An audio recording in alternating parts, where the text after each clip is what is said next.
An arrest warrant has reportedly been issued by the International Criminal Court (ICC) against former President and Davao City Mayor Rodrigo Duterte, according to informed sources who spoke to Rappler. The warrant was said to have been issued on Saturday morning, March 8 Philippine time, but this has not yet been independently verified. The ICC has made no official announcement and may not necessarily issue one. 2 weeks ago, there were reports that a warrant was forthcoming and that the Philippine National Police PNP needed to prepare an arrest plan. That information had apparently been leaked to the Duterte camp, whether deliberately or not remains unclear.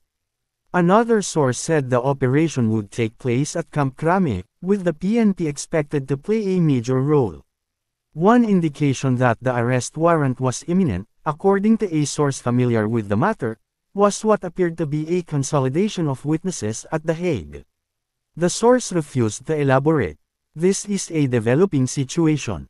If the reports are accurate and the ICC has indeed issued an arrest warrant for Rodrigo Duterte, it would be a significant event.